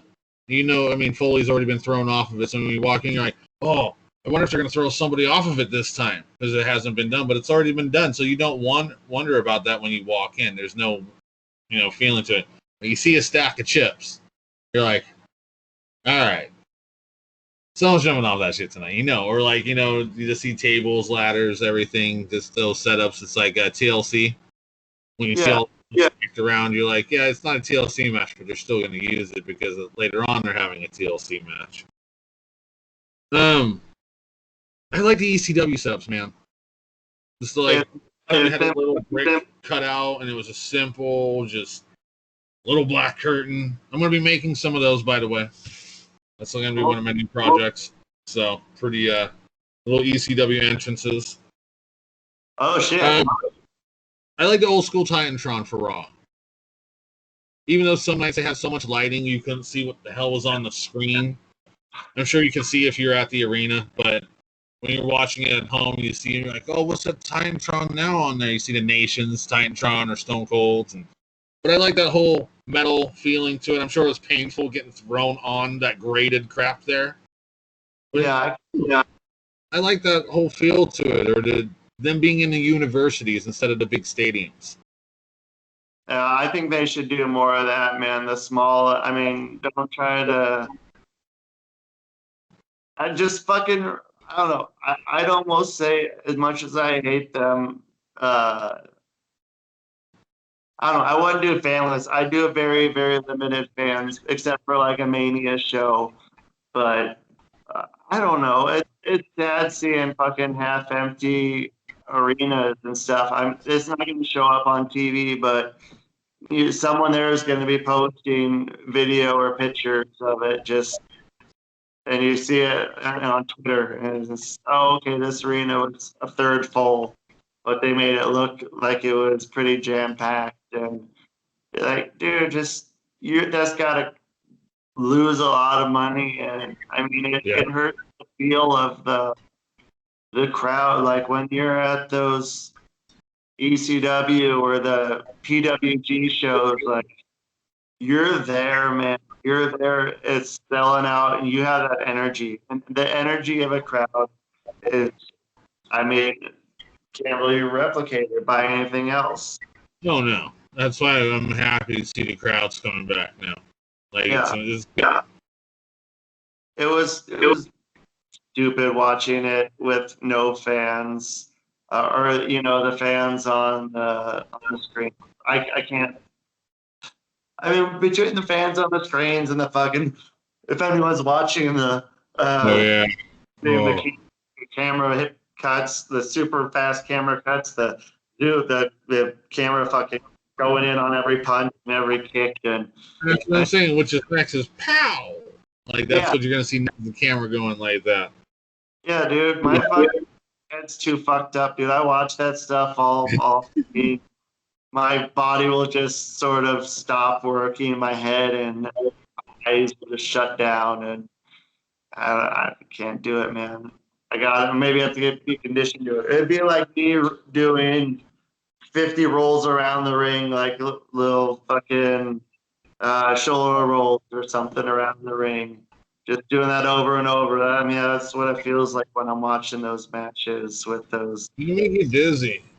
Like some of the new camera shots make me dizzy on there watching. I'm like, ugh. It's either that or it gives me like the nauseous headache. And one part of it, so going from the stage things to what we liked, I'll go into my new gripe, and it's just been constant lately. Commentary. The commentary shows is, I have to fucking turn it down. Oh, commentary on any of these fucking shows, and I don't care if it's Tony Schiavone and Jim Ross. That's so fake, and one-liners just everywhere. And then there's the Monday Night Raw with a new guy from ESPN who, he's just floating by, and it's total shit. Like, I don't know. And then McAfee needs to get the fuck out of commentating. He annoys the fuck out of me. I'm trying it. It's just not working. Like, wrestling-wise, that's cool. But his commentary is fucking killing me. He's always standing. Wait, who's this? Pat McAfee. Oh, okay, the guy from ESPN. Well, he was a football player for some fucking team, but he's now commentating with Michael Cole, and every time, when you see the commentators in the back commentating, sitting down, and they're just in a shot with the wrestlers, every time you see him in the shot, he's standing the fuck up. Trying to make himself look as fucking cool as the wrestlers. He needs to fucking know his role and shut his mouth. Yeah. That, and then, I guess he's got all these new sayings that he uses for commentary. And he has to explain to the fucking people. Like, piss missile? I guess that's the ones. Well, I still like the Taz and Excalibur, man. It's really doing it for me, man. It's so stupid together. They just don't care. I don't even know who the fuck Excalibur really was, and this guy, he's in there with like not Michael Cole. Oh, now I feel bad. Joey Styles is the exception for the rule. Yeah, because he communicated by himself. He had international stars coming in, so he could say all these special ways of saying it out of respect to the stars. Yeah. That's what does it. It's a U.S. star, U.S. star, U.S. star, U.S. star, U.S. star. A 12-year-old looking Japanese girl, U.S. star, U.S. star, U.S. star. So it's when he's saying all these moves in like what they're calling Japanese terms or Latino terms, it's not getting over. Yeah. It sucks. Can we hear your Southern commentator voice again? Hell no. Yeah, save that shit. Be a clip on there, man. It's just gonna pop up. There's gonna be a button that's gonna play that shit, man. I think that's what we need. We need some of that. I have to dress up as a gimmick, man. As what? I have to dress up as a gimmick. Yeah. Get my oversized fucking cowboy hat, barbecue sauce with a straw in it. Maybe we need to do a Southern commentary show, man, and just pick some match. Have the fans maybe pick a match for us, and maybe we do a 3-man commentary Southern match from a guy from Europe, a guy from, and then 2 guys from the West. Yeah, it could work. It could work. I mean, basically, 3 guys. We had so many ideas, and the next thing we'll know, some little scummy little fuck will steal our idea, and the next thing you know, we'll be on the podcast. So we'll share our secret information after the show. We'll get it going. We'll branch out to the new show. You see it. Yeah. So yeah, no, the commentary is pissing me off lately. It's just fucking too many dumb little inside things. But yeah, it's kind of like Pat McAfee has his inside jokes to himself that nobody else fucking understands. And I can't stand commentary like that because it's like, it's kind of not so much like Jesse was, because Jesse Ventura, he was a character with himself, but there's things he would say just to get him fucking self over all the time. Like, just Jesse was the epitome of a commentator getting himself over. Yeah. I mean, he really was. I think at one point, I can even say JR has put himself over a couple of times being a commentator. You know, just maybe it's because he felt scared because of Michael Cole coming and taking a spot. Not my dog spot, not my liver spot, but JR's spot. That's gonna be on a shirt. Well, we got the pay-per-view coming up. And the last time we've done these, it's really killed the feeling around it. And that pay-per-view is Money in the Bank. And I say it because Baron Corbin's had it. Who had it before? See, that was the thing I really thought of when you said Money in the Bank lately. I was like, dude, I mean, like, it used to be fucking like the Edge or Seth Rollins cashing it in, but then it's like you got Baron Corbin. And I mean, the thing. Back to Miz again. Miz has had it a couple of times now. Oh, dude, but I like the Miz, man. I'm all for that, dude. Good, but he doesn't need to do the Money in the Bank gimmick. That's for people who are like, the way I look at Money in the Bank, it's like a new Intercontinental title. If you're probably gonna get the main belt. Yeah. Unless you're also, you get that case, shake it around, and you get to the main event, and then they fucking bury your ass. But no, I like the fact there's one case so you can show up on any show. Because before they had the 2 cases for each show. Did you ever see that one? They had a blue case, and this was before the women had the case. And so, like, you just keep it on your show. There's a Raw briefcase, there's a SmackDown, whatever. But, man, the last few times we've done it, it's lost its feel to it. And having Baron Corbin have it for almost a year, it's not the same feel as CM Punk having it for almost a year. Yeah. Cash that shit in that night and made an impact like that and won the fucking belt. Instead, they dropped. No, dude, no one cares. No one gives a shit. You were right on it, because remember, I was a big Baron Corbin fan on NXT. And then you're like, that guy's shit. I'm not a guy. I'm not a Baron Corbin guy. And I was like, no, dude, you'll see. You'll see. And now this is going on. So, right.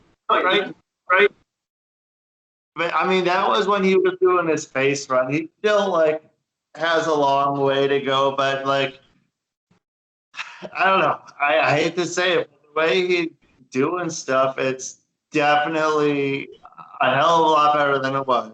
I mean, he's improved leaps and bounds, man. And like people, he has it's not, I don't know if it's the turn off the TV heat or if it's the fucking, he's getting that fucking crazy heat.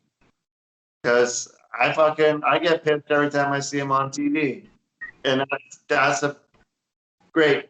That's amazing. Like, I don't fucking know the guy. I don't know why I hate him. You could just show me him. Show me him in that fucking when he was the king, man. Like, that was I wanted to go up and punch that guy in the face. It was Yeah. it was crazy, but like I don't give a fuck about like I don't want to see him main event mania. Like, I don't think he's ever gonna make it to a main event status. And that's No, I don't think that if he does, it will be involving a few others. Like if the main event at WrestleMania for the belt was a 6-way, he could be involved in that. yeah. I could see that. I mean, like when they brought him in, I thought Vince was pushing him to the fucking moon, pushing him right in there to be fucking the world champ. I mean, that's why they probably gave him the Money in the Bank, Then they gave him the King of the Ring gimmick too. King of the Ring. But I do really like the King of the Ring with Nakamura.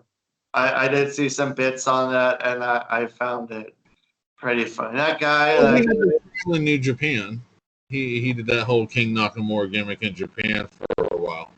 yeah, dude, he's one of those guys that he could reach for brass rings if they let him, and he's just sort of stuck. He's stuck. He's stuck like Asuka's stuck. Yeah. Yeah, both of them, if you let them do what they were doing in Japan, I think it would be okay. It would go and relate over to the people here in the States, what they were doing, like both of them. And it'd be like, holy shit, like, dude, I can't believe they're fucking doing that. It wouldn't be something that's totally lost in translation during that. Well, it's my new term. Now, this term might be used out there. What my new term is for wrestlers that have this happen to them. So there's the whole term of being Benoit, right? Now my new term for people that have this happen to them, like Shinsuke and Asuka, I call it being Mickey Mouse. Because you become a Disney character as soon as you hit WWE. If you were some badass hardcore like Kevin Steen in ROH, you're going to be Mickey Mouse. And if you don't want to be Mickey Mouse, then they don't use you as much. I've noticed this shit lately. So, no offense to the Japanese wrestlers there, but they seem to bow down to Vince and be like, oh, okay, like that, to anything he says, because of the money that they're being paid, the stardom that they're being given, because they know when they go back to Japan, they're now 10 times bigger than they were before because the WWE picked them up. So they're taking it to their advantage, but at the same time, have respect for your fucking self. Yeah. I don't know who else that has happened to coming up. I mean, I can see Velveteen Dream's character really going that far on Raw with where we're at these days. Because, I mean, someone would call him and be like, that motherfucker's creepy, stop that shit. Yeah. So, put him in Brock. The what? Velveteen Dream versus Brock Lesnar. Would be great. Yeah. That would actually be a match I would want to watch. It would be interesting. It would be super interesting what fucking they had for Velveteen Dream's method of offense or even defense. Well, Brock Lesnar just killed them. That sounds like a good fucking time for me. It's something, man. But who knows what's going to happen to that guy? Who knows? Money in the Bank, man. They got to give it to the right star this year. And so far, was the 3 of them that went in there? I don't see it happening. I think the Drew McIntyre already make it into that. So he'll find another chance to have another title shot, even though he's not supposed to have one anymore. So I think that's what's going to happen. I think Drew McIntyre will end up with this damn thing. So last thing I got for today is some rumors that are running around. Can I throw in something real quick? Yeah. I want to throw in something about these.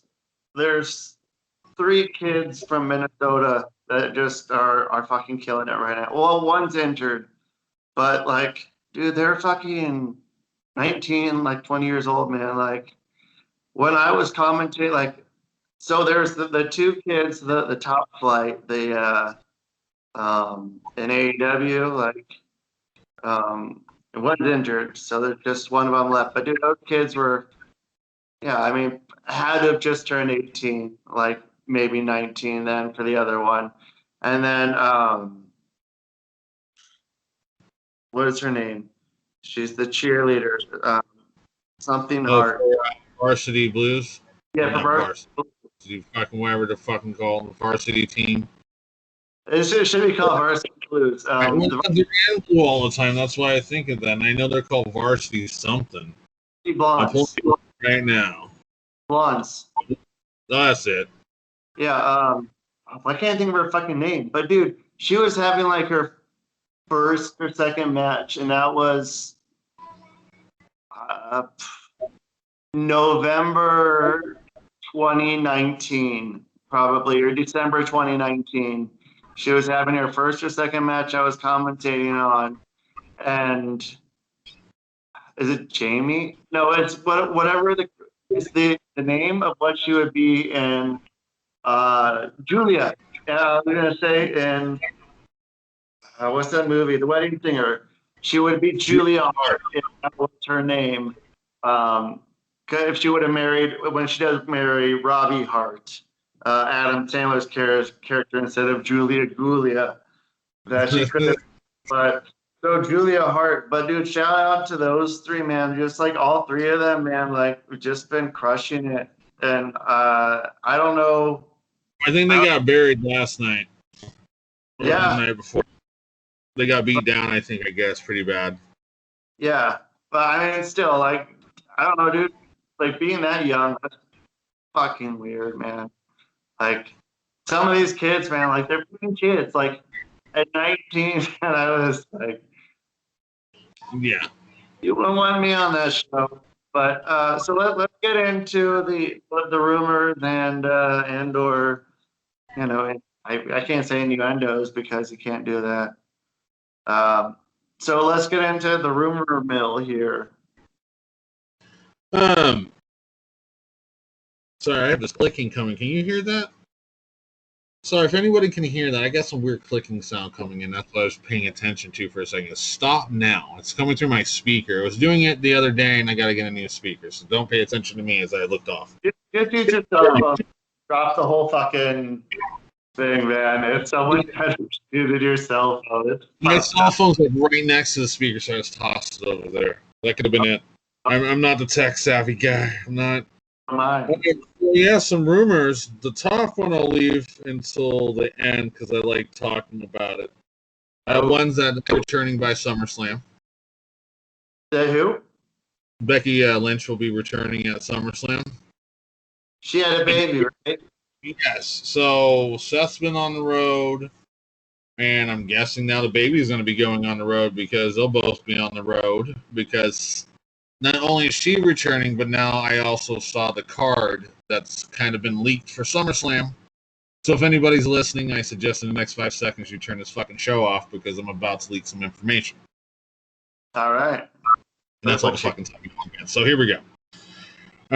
So the matches, obviously, has been rumored is the Cena versus Roman Reigns. We've all heard about that, and now he's got a new gig coming because I guess Stone Cold Steve Austin did not want to do a WWE movie. So now John Cena got the role, so now they're going to be pushing John Cena hard in WWE. So by doing the movie, kind of like when Kane did his movie or Stone Cold did his movie or anything like that, they usually bring him in, promote the movie. Plus, he's also that peacemaker guy in Suicide Squad. Yeah, yeah. So he's going to be doing a branch-off movie for that. So he's going to be New Hollywood. What's that? Cena is in Suicide Squad? Yeah. Yep, and he's called Peacemaker. You already saw a clip of it where he's speaking Mandarin to the Chinese and apologizing. That's a clip from the movie. What? So he's called a peacemaker in the movie, dude.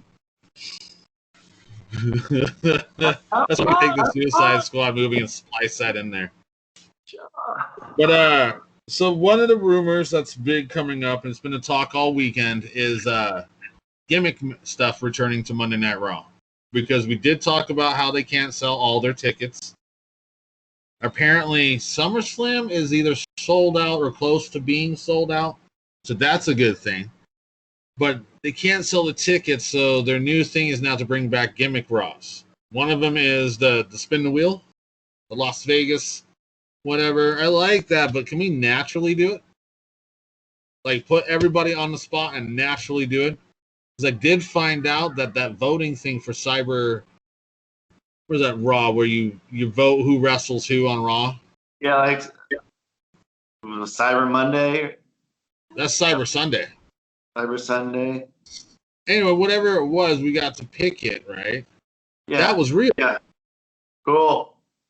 So that was always real. Whatever the votes were, no matter what they thought was going to happen in the back, whatever we voted was actually going to happen. So why can't we do that with the wheel? You know what? I'm all for that.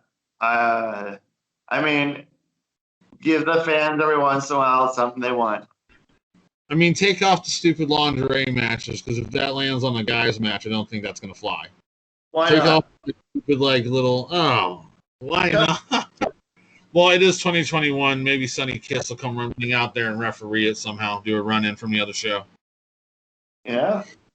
But, yeah, so that's going on. What else did they have for gimmick matches? I always like the hosting of Raws, where you have the random on Raw. Some of them were shit, but like Bob Barker was a good one. Yeah. Pee Wee, Herman. Yeah, Pee Wee coming on. Freddie White was a good one. The Jackass guy. I think what was it? Knox. Or was it? Evo and Chris Pontius came on there. I forgot who else, but they fucked up Chris Pontius when they were doing that with Umaga. Yeah. Yeah. And I guess things just kind of got out of control. Oh, it's because Steve-O didn't stay down. Yeah. So they're trying to do that whole thing, and yeah, man. I don't know. It's like the wrong guy to be jumping in the ring with right off the bat would have been Umaga. Fuck that. Yeah, and you don't know it. Don't know. I'm all for these gimmick things returning, because otherwise they keep replaying the same matches every Raw. Every time I turn on, same old shit. Yeah. So I read same old shit. I like sped through it, trying not to fall asleep, and it was just a bunch of crap. So how far away are we? We're like a week away from having live crowds return. So they'll be hopefully better. Hopefully we'll let them all know what sucks. Are you gonna go to a show if there's a live show at the what is it, Moda Center, Rose Garden, something? It's not the Moda Center anymore, is it? It's something new. They changed it again? No, it's the Moda Center. It was the Rose Garden, then they changed it to the Moda Center. It was the Moda Center, but I feel like they changed it again like in the last year or two, but maybe not. Okay. But they changed it from the Rose Gardens to the Moda Center because there's also the real Rose Gardens, and people be fucking circling, going different places and shit. Which is cool. Going back to shows, me personally, I don't know. I'm as I'm gotten older, you know me, we met at the bar. I was bartending, you came in, and you know me, I like the crowd at the time, wall-to-wall people. As I've gotten older, I don't really enjoy the crowd. Like, I go to the grocery store. I was there with my wife the other week, and we're in the store, and I just kind of didn't want to be around people. I didn't want to be close to people. I don't know if it's... And it was before the pandemic. I like being inside now with all the things and wonders we have of video gaming and Netflix, and I can talk to you. You're in another state. You can talk to me. You're face-to-face. I've become kind of a hermit and like to stay indoors. And so now with the virus running around, I don't know. I don't like to say I like to use others as guinea pigs, but I like to sit back and watch what fucking happens. So I guess what I'm trying to say is you can all go to the shows. If you stay healthy, then I'll be right behind you. If y'all get sick, I'm still staying home. Yeah. Dude, staying home is pretty all right, man. Like, I it's mean, it's the crowd. I gotta go to IKEA today. You gotta go where? To IKEA. Oh no. Yeah, dude. But my girlfriend, she told me exactly where everything is, so I can get through there. She has it planned out for me. She's great. I'm gonna give her all the props for that. She was great. Like, she can get me in and out of there. And one good thing is, I don't know if you go to, I don't know. Like, we bought IKEA shit at our last place, and this one we need to buy some stools because for the counter we need a couple of stools because we don't have a kitchen table because we don't do that anymore. And I can tell you all about this. We're making a room downstairs. We got like the 2-inch foam. The wrestling mat. Yeah, like the wrestling mat things. We ended up getting those last night. I got them on Prime. Nice. And then just downstairs, man, where like the kitchen table would be, have that and those pregnancy pillows. And shout out again to pregnancy pillows. I'm gonna give you, that's the last free one I'm giving you, pregnancy pillow people. Next one, I'm gonna be asking for some money here. So, but what? I said, or some pregnancy pillows, some more, so you can just have a whole shitload over your house. Wherever you walk to, you can just lay down on a pregnancy pillow. Which is something I'm also thinking about doing. I'm thinking about having some upstairs and downstairs because we've given up on the traditional. Like, this room right here is like the office, and we'll keep this one normal. And everything else is just gonna be what the fuck ever, man. Like, I guess I think we're gonna put a Murphy bed in here, the kind that goes like up into the wall. And then yeah, one of those. Yeah, and then just take it down when we have guests, which is very, very hardly ever. Yeah. It's usually just us two. I mean, we met a couple of our neighbors though yesterday or the day before. We were out walking Shithead, my cat, and we met them, and it was these two people. I think they were from Venezuela, and their money, they left because their money, they're shit right now.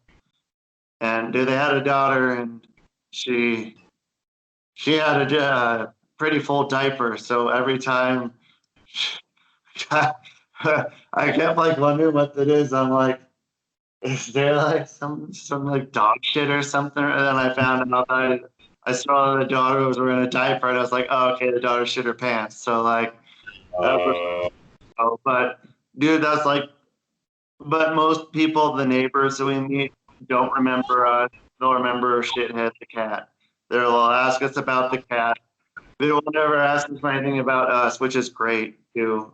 It's pretty much just keeping to ourselves, unless we did out our last two places. I mean, we're out like it's nice. Like the pandemic, dude. The pandemic has been fucking good to me, and I love every bit of what happened.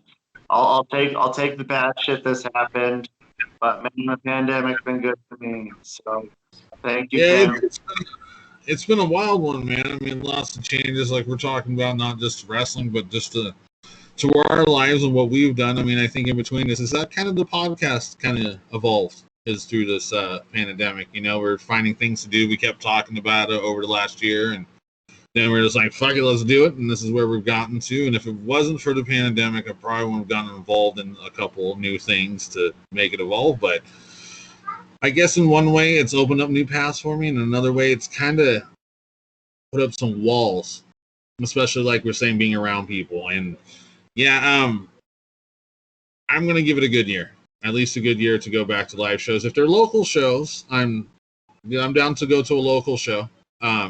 But as far as having a couple thousand, few thousand people in a place, I'm going to take my chances at home at this point and watch from afar. And I do appreciate all the brave souls out there going and trekking into the waters and the sweaty fans and whatever smell you got going on there. Yeah, especially a fucking SummerSlam show. Like, yeah. Now hold on, where is the SummerSlam show? Let's check this out. Let's definitely. Winter, when everyone's wearing coats and shit and not super sweaty. I mean, SummerSlam is gonna be. I don't even know. Las Vegas, Paradise, Nevada.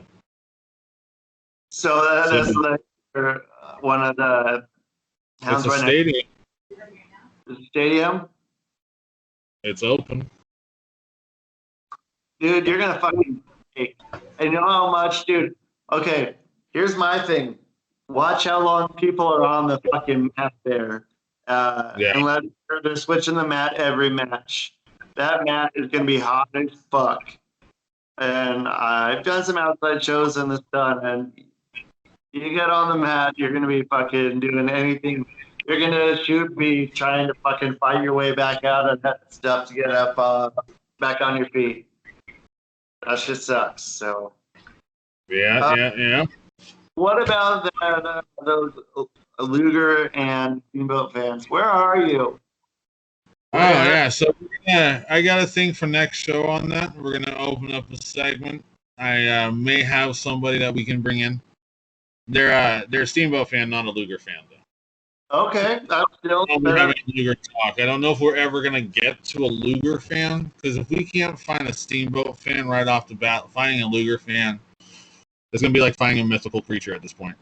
Dude, and I don't get it. Why these Steamboat fans are not showing up? It's the best match ever. WrestleMania 3, Macho Man versus Ricky the Dragon Steamboat. Best match ever. But who's the Ricky the Dragon Steamboat fan? Yeah, I don't know, man. I don't see it. We'll get a Steamboat fan on here, and they can sit there and tell us their favorite match or his top 3, and then we can sit there and dissect them and then bring them back on the show. That's kind of what I want to do, is have them come on, present to us what they think's the best stuff. Then we'll go do the homework. Then we'll come back and tell them that this was still shit. Or maybe there was a spot in it that I appreciate. I don't know, but I mean, one spot, a jobber can show me one spot. So, Gary Horowitz can maybe show me a better match. Yeah, but no, I know we've kind of not paid too much attention over the last couple of weeks, but we've all been slam busy. I mean, just hugely busy in life, and I figure we could put it on the back burner until next show and then bring somebody on finally. But yeah, I want 3 matches and 3 promos. Oh, good idea. So we can check them out, and then we'll come back to it and say, just didn't you see it? Or we finally saw the Steamboat light. Yeah, which could happen. I'm not going to rule. I've already done some stuff, man. I've already sat there and it's the same scenario. And he's always in this position of selling. Like, what stands out is his kneeling down when he's in a wrist lock like this, and he's on his knees and he's selling and stuff. Yeah. It's like Ric Flair being thrown off the top rope all the time. And doing that horrible fucking scary bump. Yeah, but it's cool because it's a big bump. His is just, he's on his knees selling for 5 minutes, looking like he's taking a hot, fiery shit. Yeah. It doesn't look like... The ups and downs of where he should be screaming and then not screaming is reverse all the time. I agree. And where are you gonna wow me? Where are you gonna wow me, Ricky the Dragon Steamboat? Come on, Dick. He was only brought into wrestling. He was only made a star because Bruce Lee was a star. Karate, kung fu, whatever was at the height at the time. That's why because I mean, where did Steamboat start? What year did he start? And I mean, what? Early 70s? Bruce Lee? No, just Ricky himself.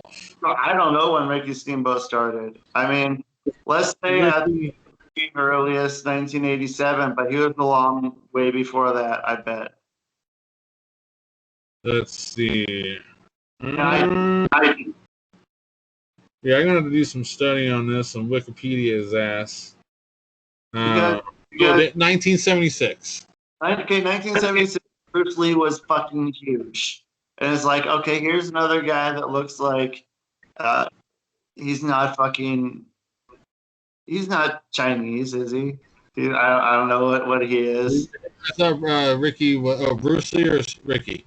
Lee, not Bruce Lee. Bruce Lee is Chinese, but Ricky Steamboat, I don't believe That's it. Hawaiian. I think it was like Hawaiian or some sort of islander like that, sort of like Yokozuna kind of a thing, but that was Japan. But Let me see. so 1976, man, like Bruce Lee was fucking huge. I mean, that was. He is. Where is he from here? Sorry, folks. Just looking. Residence. No. I don't think. Interview. Built from Hawaii, Honolulu, Hawaii. Built from North Charlotte, Carolina.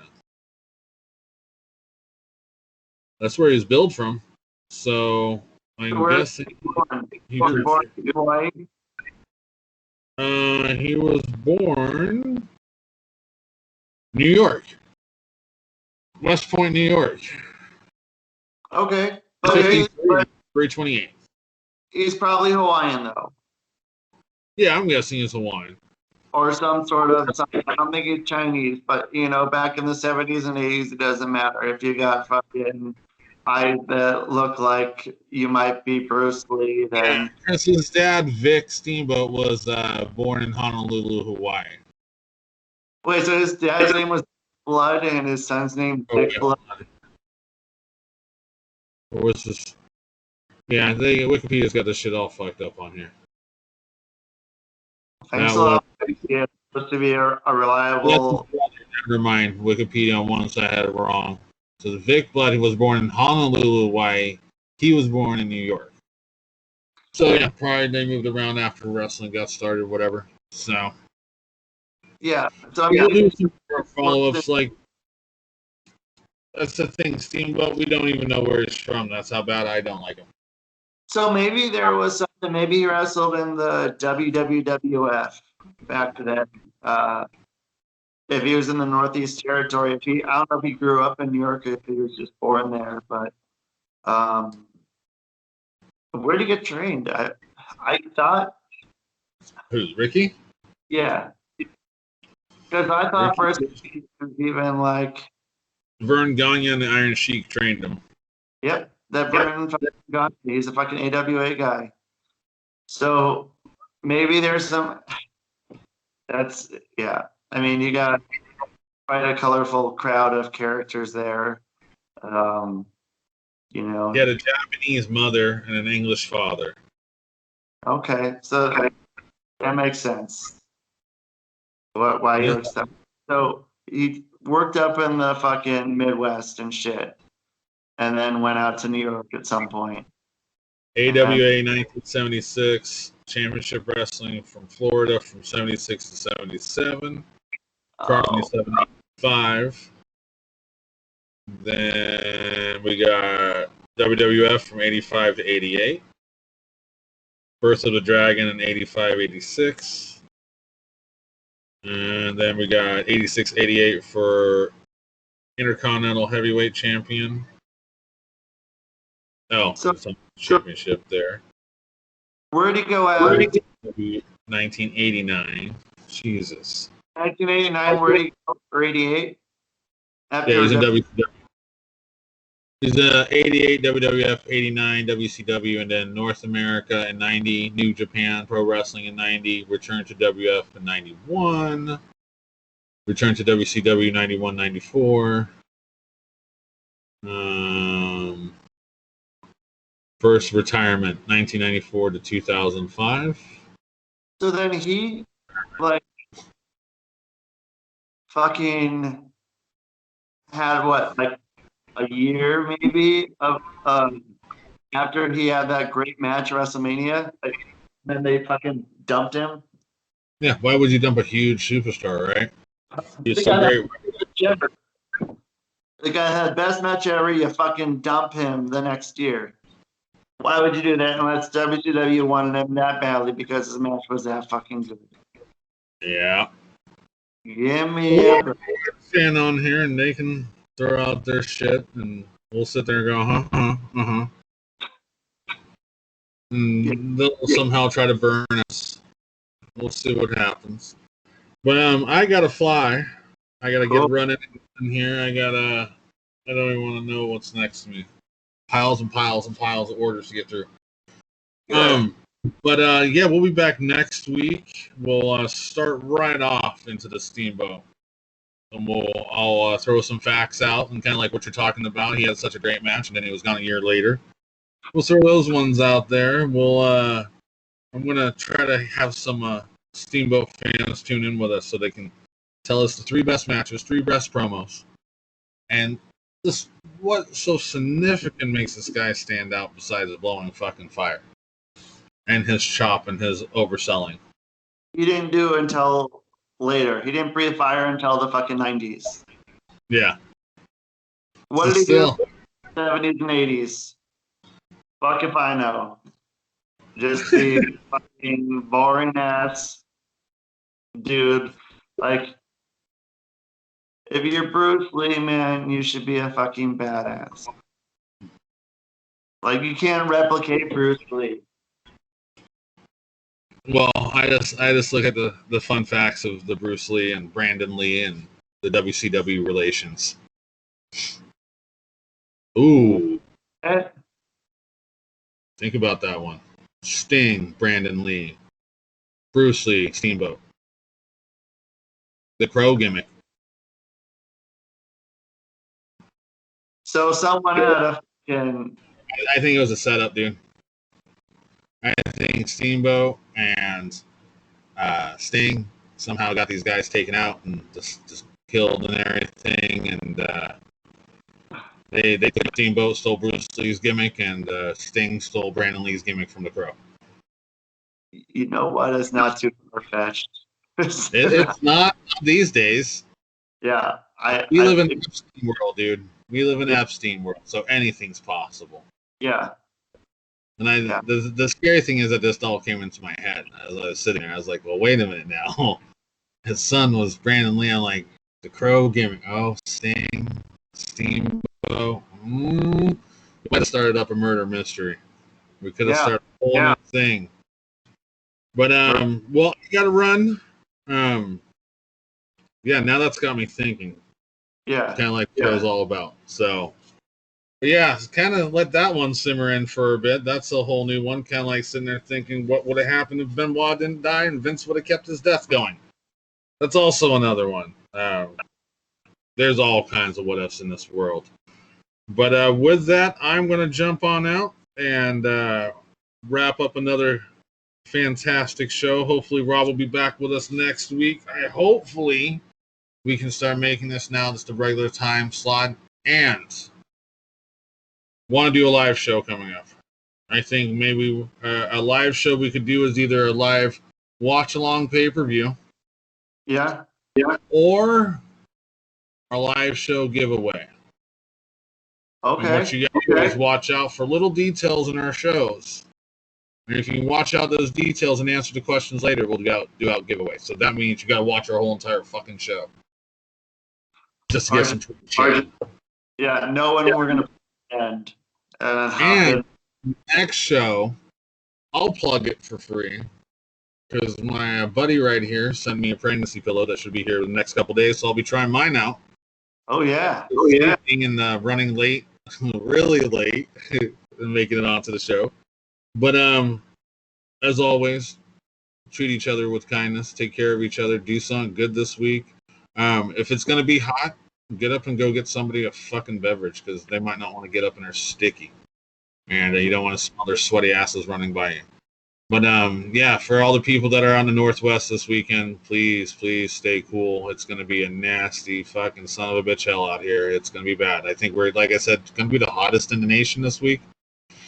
So break out the tangerine Speedos and the popsicles and grab that wrench and pull off the fire hydrant thing if that's how we all still do it. I don't know what we do. I don't even know if that water's fucking safe. We're not allowed to use water here for the most part, by the way. Well, not why? Chlorine shortage and drought. We got some chlorine going on that we don't have enough for our water. That's in Lake Oswego, by the way, with the people that have money there. For Lake Oswego, like yeah, no. And for all those who don't, that's a snobby upper class town here on my side of town here in good old Portland, Oregon. So they have a man-made lake. Yes, they do. They do. So I think I was at one time. Yeah. Oh, dude. Yeah. I was.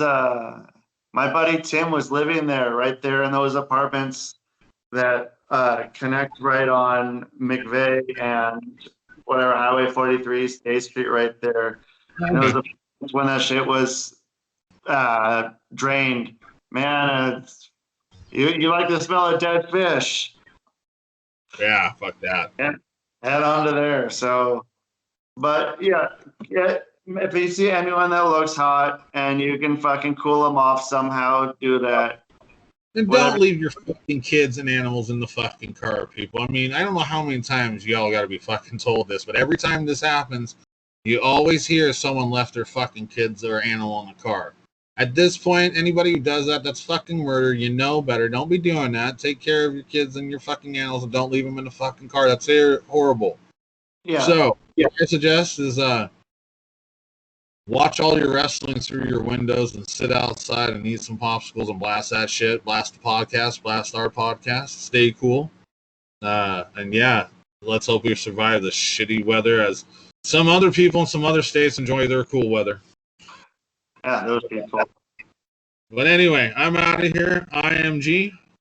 I'm Rusty. And we will see you all next week.